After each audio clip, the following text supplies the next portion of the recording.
Welcome to grey scale. आज मैं आपको लीनियर इक्वेशन पढ़ाने वाला हूँ। ओके, सो लीनियर इक्वेशंस किसे कहते हैं? ये देखिए, यहाँ पे मैंने एक इक्वेशन लिखा हुआ है x+5 = 8। दैट मीन्स कि ये जो इक्वेशन है इसमें इस इक्वेशन में एक ही लिटरल है, वो ये है x, बाकी ये दोनों कांस्टेंट टर्म है।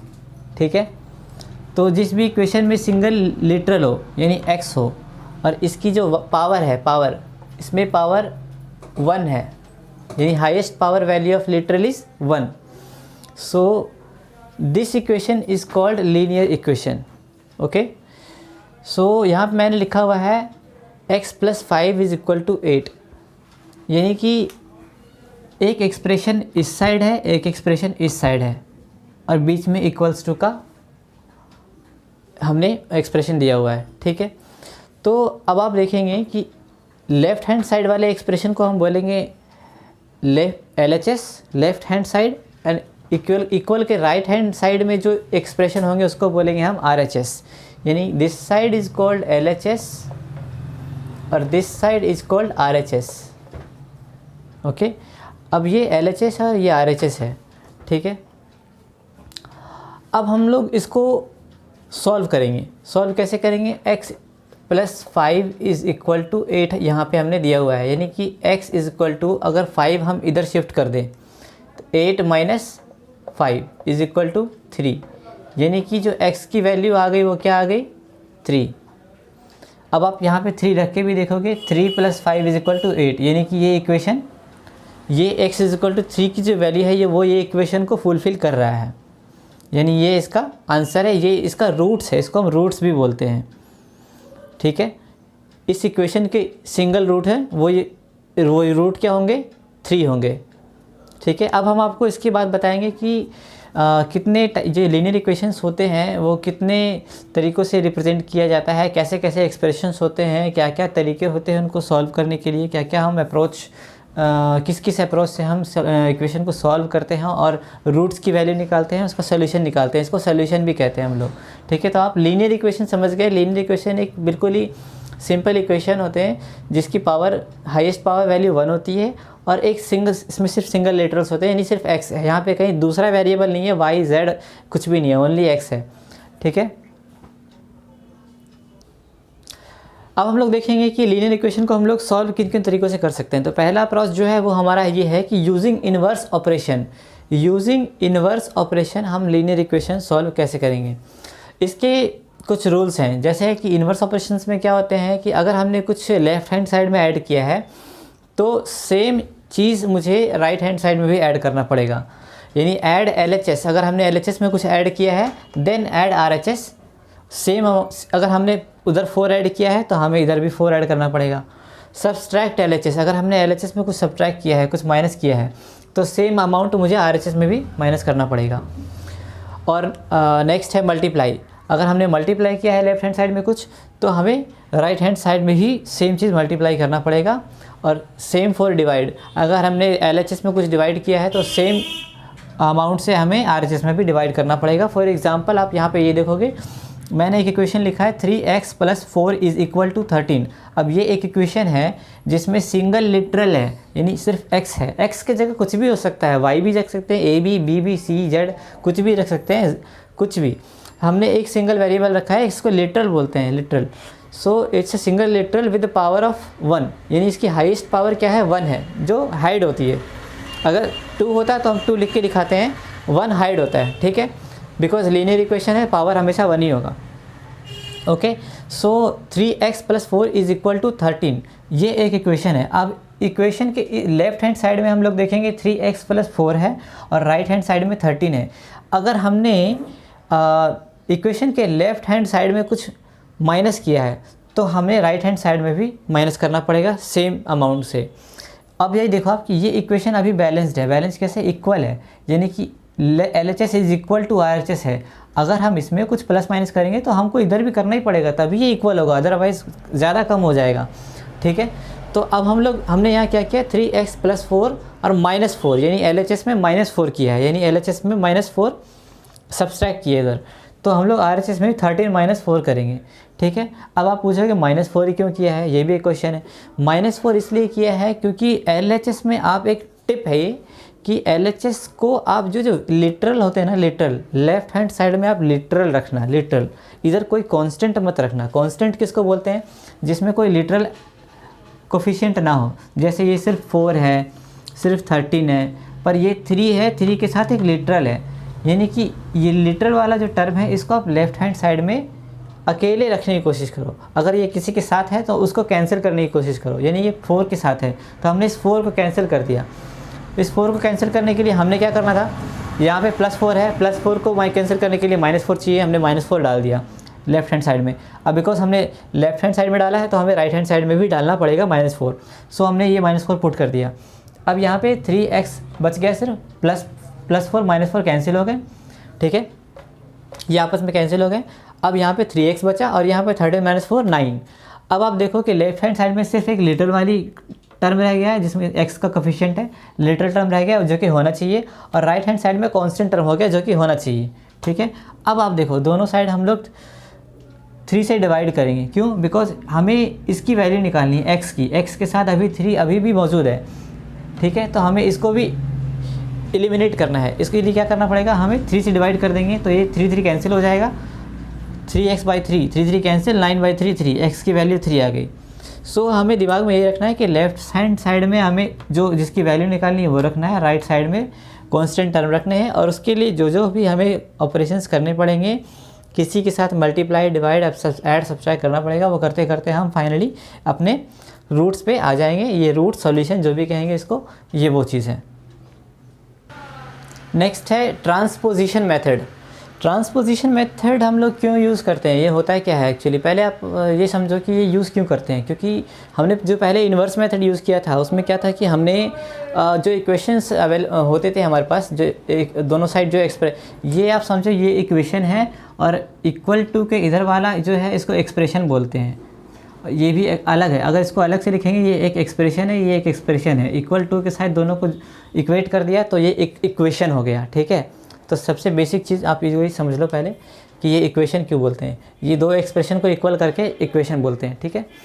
तो ट्रांसपोजिशन मेथड को हम लोग इस्तेमाल क्यों करते हैं, बिकॉज इन्वर्स मेथड में हम लोग क्या करते थे कि अलग से कुछ ऐड, सब्सट्रैक्ट, मल्टीप्लाई या डिवाइड करते थे, बट उसमें क्या होता था वो बहुत टाइम कंज्यूमिंग था। हमको ये आइडेंटिफाई करना पड़ता था कि यार +4 है, इसको हटाने के लिए -4 इधर करो, फिर इधर भी -4 करो, या अगर कोई डिवाइड करना है तो इधर भी डिवाइड करो, फिर उधर भी डिवाइड करो। ये सिंप्लीफिकेशन प्रोसेस हमारा थोड़ा ज़्यादा हो जाता है, वो टाइम कंज्यूमिंग होता है। इसको शॉर्ट करने के लिए, इसको कम करने के लिए हमने यहाँ पे एक दूसरा मेथड है, वो ट्रांसपोजिशन मेथड है। इसमें क्या करते हैं हम लोग कि जो हमारा इक्वेशन अवेलेबल होता है इसमें हम कुछ अलग से ऐड, सब्सट्रैक्ट, मल्टीप्लाई, डिवाइड नहीं करते हैं। इसमें जो इक्वेशन है इनको आपस में हम सॉल्व करते हैं। लाइक कैसे करते हैं, यहाँ पे 3x + 4 है, तो आप देखो यहाँ पे 3x है और ये +4 है और ये 13 है, तो ये दोनों जो कांस्टेंट टर्म है, कांस्टेंट हम इक्वल टू के इस साइड कर देंगे, यानी कि अगर इक्वल टू के इस साइड ये +4 है, इधर जाके -4 हो जाएगा, यानी 3x = 13 - 4। अब देखो हमने क्या किया, जो हमारे लेफ्ट हैंड साइड में है उसको हमने राइट हैंड साइड में भेज दिया, ठीक है। अब 3x = 9 हो गया। अब देखो यहाँ पे इन्वर्स मेथड में हम क्या करते थे कि 3 से डिवाइड करेंगे तब हमारा x का वैल्यू निकलता था, बट यहाँ पे 3 से डिवाइड नहीं करेंगे, हम सीधा 3 को इधर अगर मल्टीप्लाइड में है तो इक्वल टू के इधर भेजेंगे तो ये डिवाइड में आ जाएगा, यानी 9/3 हो जाएगा। तो x = 9/3 3, ठीक है।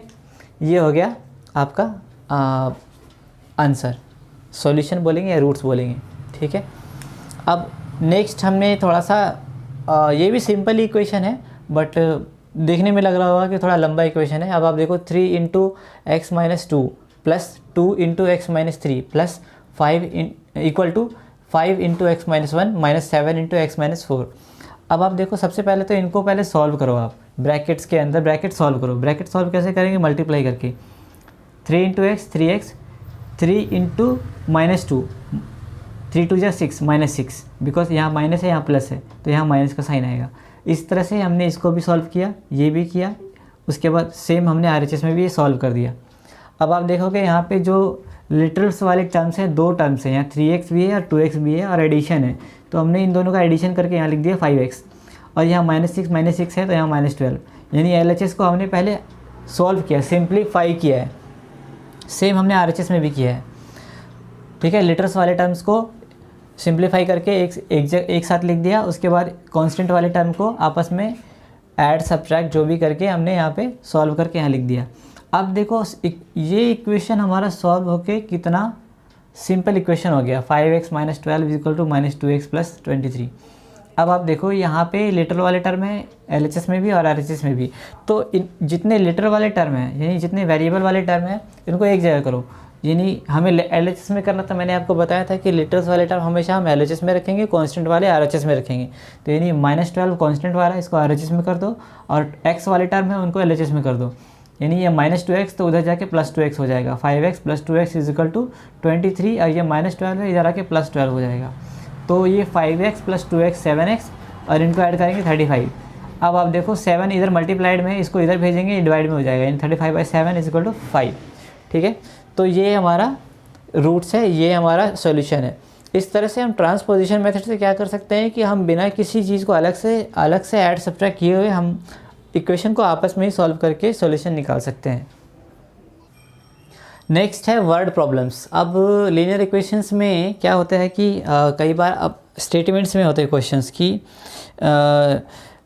जैसे कोई एक्स किसी का बेटा है, वो उससे 10 साल बड़ा है, और वो उसके 10 साल बाद वो उसकी उम्र कितने हो जाएंगे उससे। इस तरह से कई क्वेश्चंस तैयार होते हैं जिसको हमको इक्वेशन में क्वेश्चन के लैंग्वेज को पढ़ के हमको उसको इक्वेशन इनहेरिट करना है, यानी इक्वेशन में ढालना है। और इक्वेशन में जैसे हमने क्वेश्चन को कन्वर्ट कर दिया उसके बाद तो हमें पता ही है कि हमें क्या करना है, ठीक है।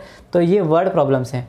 वर्ड प्रॉब्लम्स में क्या होता है कि हमने वर्ड को बहुत ही सावधानी से समझ के पढ़ना होता है, और कुछ वैल्यू हमें एज्यूम करके स्टार्ट करना होता है कि अगर कोई वैल्यू हमें दे रखी है और उसके एडिशन में कुछ और है नेक्स्ट वैल्यू, तो हम उसको उस हिसाब से आगे प्लस माइनस करते जाएंगे। अभी जैसे मैंने यहाँ पे एग्जांपल लिया हुआ है कि 2 sons inherited well worth 40,000 rupees, okay, if one of them got 10,000 more than other, यानी कि एक पहले को दूसरे से 10,000 ज़्यादा मिला, यानी पहले को कितना मिला पता नहीं, लेकिन जितना मिला उससे उसको 10,000 ज़्यादा मिला।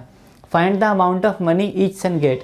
अब कह रहा है दोनों बेटों को कितना मिला अलग अलग, वो वैल्यू बतानी है। यानी कि दो सन है, 2 बेटे हैं, उनका टोटल वैल्यू है वो 40,000 है, और हमें क्वेश्चन में इतना इन्फॉर्मेशन दिया हुआ है, टोटल वैल्यू दिया हुआ है, और ये बताया हुआ है कि एक को जितना मिला दूसरे को उससे 10,000 ज़्यादा मिला है, बस ये बताया हुआ है। अब हमें दोनों का अलग अलग बताना है कि उनको कितना मिला।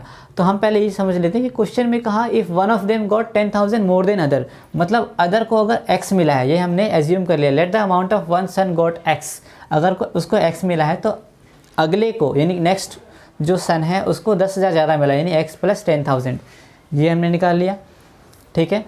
पहले बेटे को x अमाउंट मिला है तो दूसरे को x + 10,000 मिला है, क्लियर। उसके बाद अकॉर्डिंग टू क्वेश्चन दोनों बेटों को जो जितने पैसे मिले हैं उनका टोटल वैल्यू 40,000 है, ये भी हमने क्वेश्चन में दिया हुआ है। यानी कि इन दोनों को प्लस करेंगे तो इसके बराबर होना चाहिए, ये हमने किया यहाँ पे x + 10,000। x + 10,000 दूसरे को मिला था, x पहले को मिला था, इन दोनों को हमने ऐड कर दिया तो इसकी जो टोटल अमाउंट है वो 40,000 है, यहाँ पे दिया हुआ है। ये अब हमारा इक्वेशन तैयार हो गया यहाँ पे। अब हम इसको आराम से सॉल्व कर सकते हैं।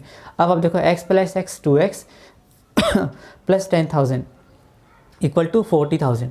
अब आप देखो ये कांस्टेंट टर्म है, ये लिटरल वाले टर्म है, हम इसको इधर शिफ्ट कर देंगे। ट्रांसपोजिशन मेथड कर रहे हैं हम यहाँ पे, इन्वर्स मेथड नहीं कर रहे हैं, ठीक है। ट्रांसपोजिशन मेथड से हम इसको सॉल्व करेंगे। अब ये देखो हमने 10,000 इधर शिफ्ट कर दिया, यहाँ पे ये 40,000 में 10,000 माइनस हो गए 30,000। उसके बाद ये 2 को हमने यहाँ पे मल्टीप्लाई था, यहाँ हमने डिवाइड में डाल दिया, x की वैल्यू आ गई 15,000।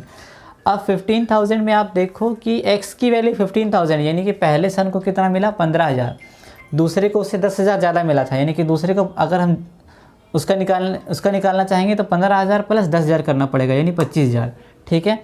अब हम इसको वेरीफाई भी कर सकते हैं कि हमारा आंसर सही है कि नहीं है। कैसे वेरीफाई करेंगे, दोनों का हम जोड़ ऐड कर देंगे, एडिशन करेंगे तो वो 40 आना चाहिए। देखो 25,000 और 15,000 दोनों का एडिशन करेंगे तो 40,000, यानी कि हमारा आंसर बिल्कुल ही सही है। तो इस तरह से हम लैंग्वेज को इक्वेशन में कन्वर्ट करेंगे, इक्वेशन को ट्रांसपोजिशन मेथड से सॉल्व करके आंसर निकालेंगे, उसके बाद हम उसको वेरीफाई भी कर लेंगे कि आंसर सही है कि नहीं। ओके, सब हम लोग कुछ एग्जांपल्स लेंगे, कुछ क्या, अब हम काफ़ी सारे एग्जांपल्स लेंगे कि लीनियर इक्वेशंस हम कैसे सॉल्व करें, जो फ्रैक्शन वाले हैं, जो डेसिमल्स वाले हैं, जो वर्ड्स वाले होंगे, और हर टाइप के हम एग्जांपल्स लेके आपको बताते जाएंगे और आपको एक बहुत अच्छा आइडिया मिलेगा। फिर आपके बुक में जो भी एक्सरसाइज है आप सारे क्वेश्चन 1 बाय 1 अटैम्प्ट करना, जितना मैंने बताया है सारे क्वेश्चन इजी हैं, सारे बन जाएंगे। मैंने कुछ एग्जांपल्स में से नहीं, मैंने एक्सरसाइज में से ही लेके आपको ये बताया है। ठीक है, आप देखो x/3 + 2x/3 + x/4 = 10। ठीक है, यहाँ पे हमने इन तीनों का एलसीएम ले लिया। ठीक है, 12। एलसीएम लेने के बाद हमने ये सॉल्व किया, 3 4 जा 12 तो 4x, 3 4 जा 12 8x, 4 3 जा 12 3x। ठीक है, ये हमने सॉल्व करके ऐसे लिख दिया। अब ये यहाँ पे डिवाइड में है, इसको इधर भेजेंगे तो ये मल्टीप्लाई में आ जाएगा अकॉर्डिंग टू ट्रांसपोजिशन मेथड। ठीक है, हम ट्रांसपोजिशन मेथड ही ज़्यादातर यूज़ करेंगे क्योंकि वो टाइम कंज्यूमिंग नहीं है, वो जल्दी होता है इसलिए। और यहाँ पे देखो तीनों को ऐड करके 15x, ये मल्टीप्लाई किया 120, x के यहाँ कोफिशिएंट में 15 है, इसको इधर भेजेंगे डिवाइड में हो जाएगा, और इसको x की वैल्यू 8, यानी कि आंसर इज़ 8। नेक्स्ट डेसिमल्स वाला देखो 2.4x + 1.35 - 0.04x is equal to 3.71x - 10.8। अब आप देखो x वाले जितने टर्म हैं ये और एक इक्वल टू के इस साइन भी है, इस साइड भी है, यानी LHS में 2 है, एक RHS में है। तो पहले x वाले को LHS में डालो, जैसे मैंने पहले बताया था। x वाले हमने सारे LHS में डाल दिए, और कांस्टेंट वाले, ये कांस्टेंट LHS में था, इसको RHS में डाला, यानी -10.8 लिख दिया, और ये इधर प्लस में है तो ये माइनस में 1.35। अब हमने इक्वेशन को रीअरेंज किया है इसको। ठीक है, अब हमने इसको सॉल्व किया, this plus this minus this is equal to 6.15। आप कैलकुलेट करके देख लेना, ये इतना ही आएगा। और इन दोनों को आपस में सॉल्व करेंगे तो ये इतना ही आएगा, -10.8, सॉरी यहाँ पे एक मिस्टेक कर दी मैंने, -10.8 माइनस एंड माइनस, ये माइनस माइनस प्लस होंगे, ये हमने वो कर दिया है। एक सेकेंड पॉज। यहाँ पे -10.8 माइनस 1.35, माइनस माइनस प्लस होगा, और ये नेगेटिव का साइन यहाँ पे रहेगा। ठीक है, अब आप देखो कि हमारा आंसर क्या आया। यहाँ पे हमने 6.15, ये इधर मल्टीप्लाई में यहाँ क्या कि डिवाइड में हो जाएगा, डिवाइड में किया हमने, हमारी वैल्यू ये आई, और ये हमारा हो गया आंसर। ठीक है, नेक्स्ट क्वेश्चन है, ये वर्ड प्रॉब्लम्स है। इसको आप जैसे मैंने पहले बताया था कि आपको पहले क्वेश्चन समझना पड़ेगा, उसको इक्वेशन में कन्वर्ट करना पड़ेगा, फिर आपको उसको सॉल्व करना पड़ेगा। अब देखो क्वेश्चन क्या कह रहा है, a number is divided into 4 equal parts. कोई नंबर है, उसको डिवाइड कर दिया 4 इक्वल पार्ट्स में।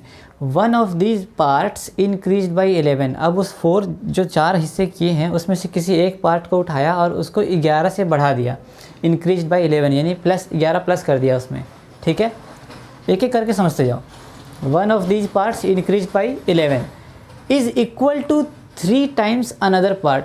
अब जो 11 जो बढ़ाया है, किसी एक पार्ट को उठा के उसमें 11 प्लस किया है, ये किसके इक्वल है, दूसरे पार्ट के, अनदर पार्ट के 3 टाइम्स के बराबर। यानी कोई अलग पार्ट है, उसको भी 3 से मल्टीप्लाई कर देंगे तो वो वाला और ये वाला आपस में इक्वल है।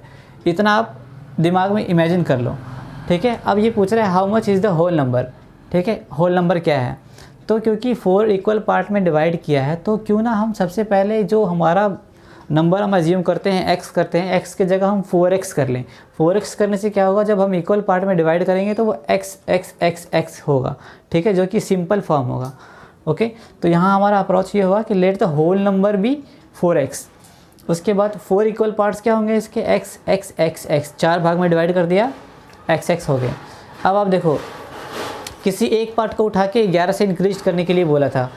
One of this parts increase by 11, एक पार्ट को उठा के 11 x + 11 कर दिया, यानी कि एक पार्ट्स को 11 के बराबर 11 इंक्रीमेंट कर दिया, और उसके बाद is equal to 3 times of another part, यानी किसी और पार्ट को 3 से मल्टीप्लाई कर दिया तो 3 टाइम्स हो गया। और ये वाला चीज़ इसके इक्वल है, इज़ इक्वल टू, क्वेश्चन में जैसा उसने कहा वो हमने यहाँ पे रिप्रेजेंट कर दिया इक्वेशन में, ठीक है, एक्सप्रेशन के थ्रू। ये एक्सप्रेशन है, ये एक्सप्रेशन है, दोनों को एक हमने इक्वेट किया तो इक्वेशन हो गया, ठीक है। अब यहाँ पे x + 11 = 3x, अब बहुत ही सिंपल फॉर्म आ गया है। यहाँ पे हम x की वैल्यू निकाल देंगे 11/2।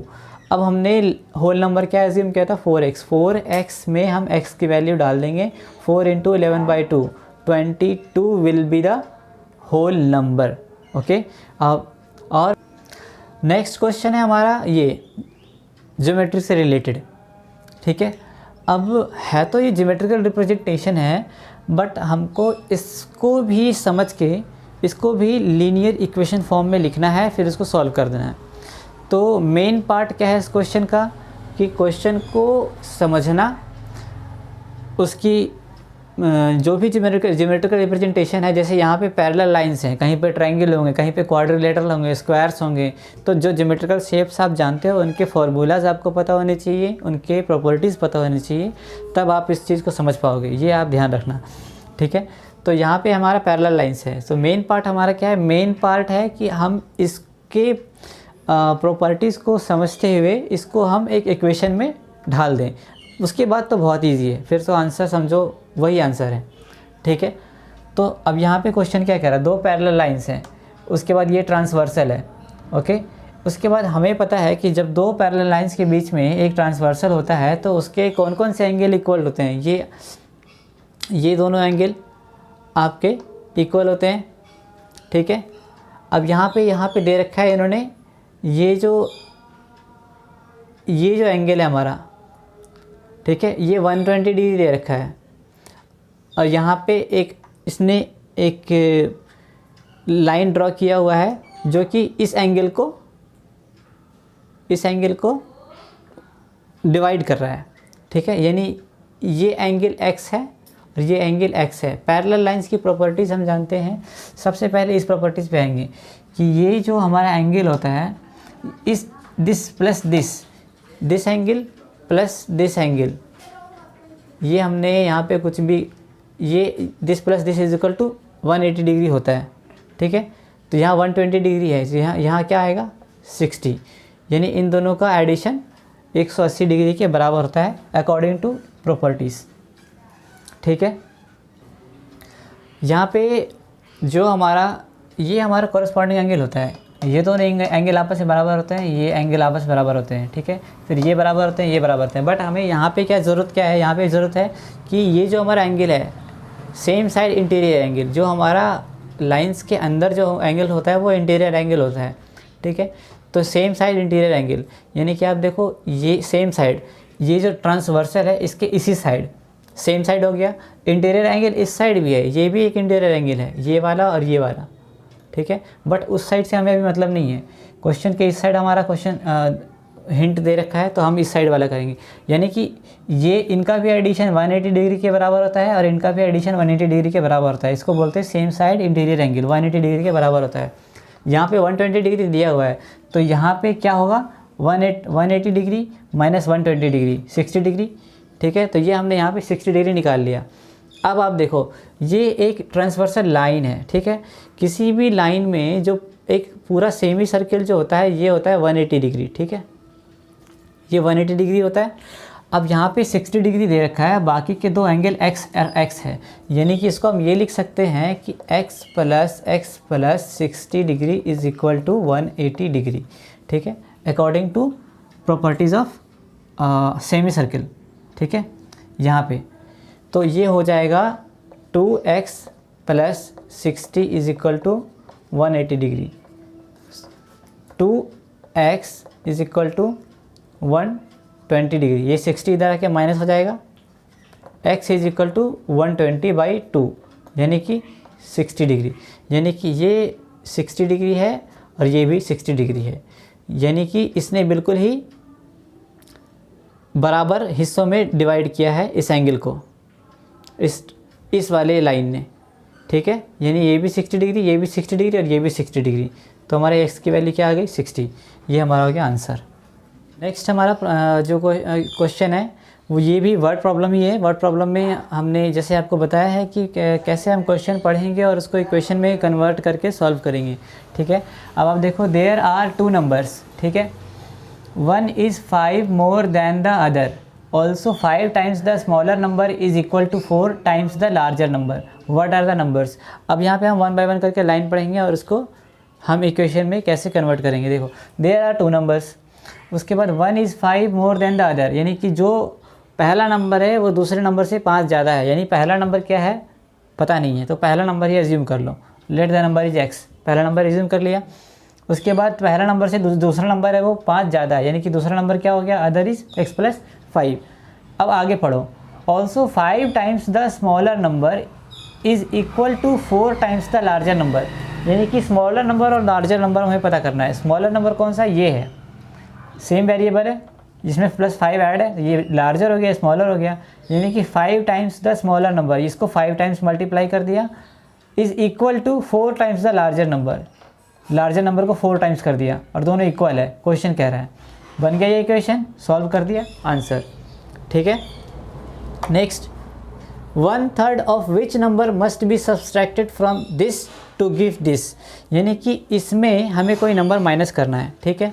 कौन सा नंबर माइनस करना है, 1/3 ऑफ एनी नंबर, कौन सा नंबर पता नहीं, मान लिया उस नंबर को x, ठीक है, x का 1/3 x/3, ठीक है। अब x/3 को इसमें डिवाइड सब्सट्रैक्ट करना है, 7/11 माइनस x/3 कर दिया, जो टू गिव 24/55 आ गया इक्वेशन। इक्वेशन को हमने करके सॉल्व करते करते x की वैल्यू निकाल दी 3/5। नेक्स्ट है हमारा ये क्वेश्चन फ्रॉम लीनियर इक्वेशन, और ये जो क्वेश्चन का कॉन्सेप्ट है ये फ्रैक्शन से है, ओके। ये जो क्वेश्चन का कॉन्सेप्ट है ये ज्योमेट्री से है, ओके। सो है तो दोनों ही लीनियर इक्वेशन के क्वेश्चन हैं, बट ये फ्रैक्शन की नॉलेज आनी चाहिए, इसमें ज्योमेट्री की नॉलेज आनी चाहिए, बेसिक्स, ओनली बेसिक्स, कोई ज़्यादा नहीं, बिल्कुल ही आसान है, ठीक है। अब आप देखो यहाँ पढ़ो, पूरा क्वेश्चन मैं एक बार पढ़ता हूँ, उसके बाद उसको 1 बाय 1 कन्वर्ट करते जाएंगे। The numerator of a fraction is 2 less than the denominator if the numerator is increased by 1 and the denominator is increased by 1, the new fraction is equivalent to 3/4, find the original fraction, okay। so numerator and denominator की बात हो रही है। पहला line पढ़ते हैं, the numerator of fraction is 2 less than the denominator, यानी कि denominator से numerator क्या है, 2 कम है, तो पहले denominator को assume कर लो, क्योंकि जो 2 कम है वो चाहे 2 कम हो या दुगना हो या 2 ज़्यादा हो, वो तो बाद की चीज़ है, लेकिन किससे है वो जिससे है पहले उसको हम x का एज्यूम कर लेते हैं, यानी यहाँ पे डेनोमिनेटर से है, तो सबसे पहले हम डेनोमिनेटर को ही एज्यूम कर लेंगे x, ठीक है। अब जो डेनोमिनेटर है उससे न्यूमरेटर क्या है, 2 कम है, the numerator of fraction is 2 less than the denominator, यानी कि ये हो गया x - 2, ये अप्रोच होनी चाहिए। पहला लाइन पढ़ा, किसको एज्यूम करना है वो पकड़ा, और कितना है उसके बाद जो आंसर क्वेश्चन में दिया हुआ उसको क्वेश्चन के अकॉर्डिंग एक्सप्रेस कर दिया, ठीक है।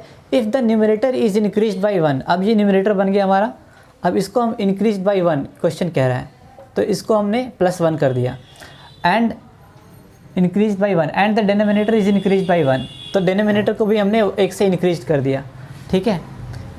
नया जो फ्रैक्शन आया है वो 3/4 के इक्विवेलेंट होगा, यानी कि दिस इज़ इक्वल टू 3/4, ये हमारा इक्वेशन में कन्वर्ट हो गया। अब आप देखो,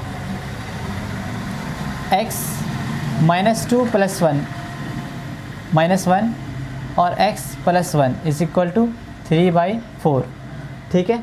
इसको आप सॉल्व करोगे तो मैं सीधा सीधा लिख देता हूँ, 4x इसको इससे करके -4 इज़ इक्वल टू 3x + 3, ठीक है।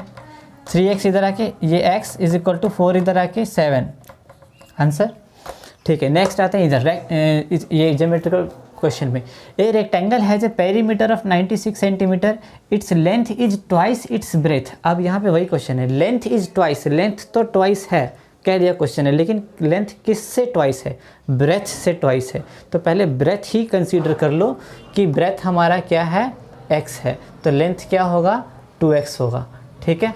पेरीमीटर क्या क्या होता है हमारा फॉर्मूला, ये मैंने कहा था कि बेसिक पता होना चाहिए। पेरीमीटर का होता है 2 × a + b, यानी कि रेक्टेंगल का जो पेरीमीटर होगा वो 2 इंटू ए प्लस बी, ए और बी दोनों साइड्स होते हैं, ठीक है, रेक्टेंगल के। तो पेरीमीटर यहाँ पे क्वेश्चन में दे रखा है 96, यहाँ पे 2 और साइड्स क्या है x और 2x है, क्वेश्चन के अकॉर्डिंग हमने निकाल दिया। अब देखो 96 is equal to 3x 6x, x is equal to 96/6, ठीक है। अब आप इसको सॉल्व कर लो। 1 किया 3 6 16 इज़ द आंसर, ओके।